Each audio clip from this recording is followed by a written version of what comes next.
The night she appeared at my door, I almost didn't answer. The rain was crashing against the windows of my small house outside Columbus, Ohio, and the wind sounded like it was trying to tear the world apart. It was nearly midnight. I was sitting alone at my kitchen table, staring at a stack of overdue bills and wondering how much longer I could keep pretending everything was fine. Then came 3 slow knocks. When I opened the door, a woman stood there, completely soaked from head to toe. Her dark hair clung to her face. Her hands trembled. Her eyes looked like she hadn't slept in days. But what stopped me cold wasn't the rain. It was the look on her face. It was the look of someone who had already lost everything. And before the night was over, she would reveal a secret connected to the worst day of my life. A secret that would change both of our futures forever. If you believe kindness can change a life, please like this video, share it with someone who believes in second chances, and subscribe to the channel for more unforgettable stories. Also, tell us where you're watching from in the comments. My name is Nathan. I was 43 years old, divorced, struggling financially, and trying to hold together a life that felt like it was slowly falling apart. 3 years earlier, my wife had left after a long and painful marriage. 6 months after that, the factory where I worked shut down. Since then, I had been piecing together odd jobs while watching my savings disappear little by little. Most evenings were quiet, too quiet. The kind of quiet that makes every regret sound louder. So when I opened the door and saw that frightened woman standing in the storm, I felt something I hadn't felt in a long time. Concern. But why had she come to my house of all places? The woman looked down at the porch and softly explained that her car had broken down a few miles away. She said she had been walking through the storm and desperately needed to use a bathroom. Her voice was barely above a whisper. She seemed embarrassed just to ask. Something about her felt genuine. But there was also something strange. She kept glancing at me like she recognized me. Had we met before? I stepped aside and invited her in. She thanked me and disappeared down the hallway. While she was gone, I grabbed a clean towel and placed it on the kitchen counter. A few minutes later, she returned, looking slightly better but still exhausted. I offered her coffee. She hesitated before accepting.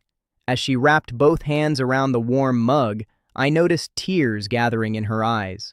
She looked like she was carrying a weight too heavy for one person. What kind of pain had brought her here on a night like this? For several minutes, neither of us spoke much. Rain hammered against the roof while the old clock above my refrigerator ticked loudly in the silence. Finally, she looked up and quietly said something that made my heart sink. She told me she had nowhere left to go. No family, no friends, no money, no place willing to take her in. The words sounded rehearsed, as if she had repeated them to herself 100 times before finally saying them out loud. Then she lowered her head and tried to hide her tears. In that moment, she looked less like a stranger and more like someone standing at the edge of a cliff with nowhere safe to step. What was I supposed to do? I don't know exactly why I said it. Maybe it was because I knew what loneliness felt like. Maybe it was because I saw genuine fear in her eyes. Or maybe it was because something deep inside me believed she had come here for a reason. I simply looked at her and said that if she truly had nowhere left to go, then she could stay with me until she figured things out. The woman burst into tears. Not the quiet kind. The kind that come from years of pain finally breaking free. And that's when things became even stranger. Because instead of looking surprised by my kindness, she looked relieved, almost as if she had hoped I would say exactly those words. Why? The next morning, the storm had passed, but the mystery remained. The woman introduced herself as Rachel. She appeared to be in her mid-30s. She helped clean the kitchen without being asked and insisted on helping around the house.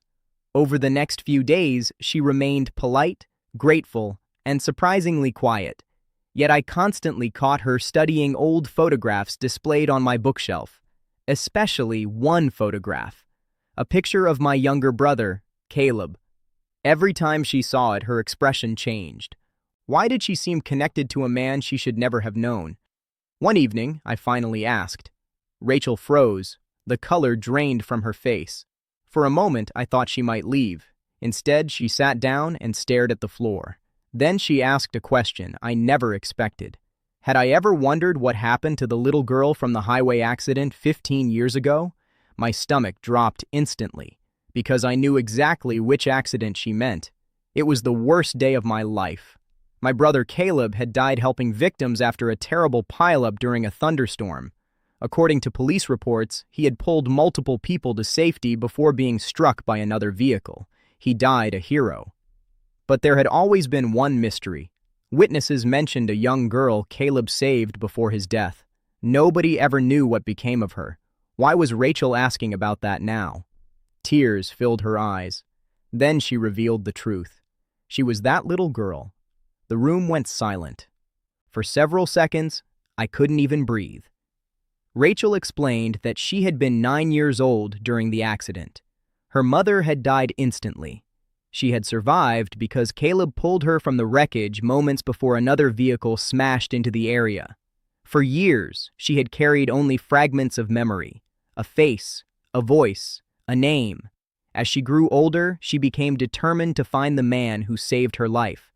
Eventually, she learned he had died, but she also learned he had a brother living near Columbus. Me. The realization hit me like a wave. This wasn't a random encounter. This wasn't an accident. The stranger at my door had been searching for my family for years, but the biggest surprise was still waiting. Rachel explained that after the accident, she had entered foster care. Some homes were kind, others were not. She spent years moving from place to place. By the time she reached adulthood, she was carrying emotional scars that never fully healed. She struggled with trust, relationships, and stability. Recently, she had lost her job and apartment within the same month. Desperate and running out of options, she finally decided to search for the family of the man who saved her life. And somehow, that search had led her straight to my door. Could one act of courage really connect two strangers 15 years later? As the weeks passed, Rachel stayed in the guest room. We shared meals, we talked late into the evenings. For the first time in years, the house didn't feel empty. Slowly, she began rebuilding her life. She found part-time work at a local bookstore and started saving money. I noticed something changing in her. The fear that had lived in her eyes was fading. Hope was taking its place. Then came another twist. One Saturday afternoon, Rachel handed me a worn envelope. Inside was a letter written by my brother Caleb only weeks before his death. I stared at it in disbelief. How was that possible? Rachel explained that one of the emergency responders had gathered personal items from the accident scene. Through a chain of circumstances, the letter had eventually ended up among documents connected to her case. She had discovered it only months earlier. My hands shook as I opened it. Inside, Caleb wrote about kindness, about helping people, about believing that small acts of compassion create ripples that travel farther than anyone can imagine. One sentence stood out more than all the others. He wrote that the true measure of a life is not what we keep, but what we give away. I couldn't stop crying. It felt like hearing my brother's voice again after 15 years. If this story has touched your heart so far, please take a moment to like the video and subscribe. Your support helps us share more stories that remind people there is still kindness in this world. Months later, something incredible happened. Rachel received an offer for a full-time position at the bookstore. At almost the same time, I was offered steady work with a local construction company. For the first time in years, both of us could see a future that wasn't controlled by fear. The night before Rachel moved into her own apartment, we sat on the porch watching a summer sunset. Neither of us said much. We didn't need to. We both understood what had happened. A storm had brought a stranger to my door, but kindness had turned that stranger into family. Before she left, Rachel thanked me for giving her a place to stay. I smiled and reminded her of something even more important. My brother had saved her life once, but she had saved mine too. Because in helping her, I had finally found a way out of my own loneliness. And before this story ends, I want to ask you something. Comment, "Kindness wins," if you believe one small act can change someone's future. Today, Rachel is thriving. She visits often. Holidays are no longer lonely. The empty chair at my table is usually filled. And every time I look at Caleb's photograph, I think about the chain of events he set in motion with one selfless decision. 15 years earlier, he saved a frightened little girl during a storm. Years later, that same girl arrived at my door during another storm. Neither of us could have predicted where that moment would lead. But that's the remarkable thing about kindness. You may never see the full impact of the good you do. A helping hand, a warm meal, an open door, or a simple act of compassion can travel through years, through pain, and through impossible circumstances to reach someone who desperately needs it. Sometimes the smallest act becomes the beginning of someone else's miracle. And sometimes when you help save another person, you end up saving yourself too.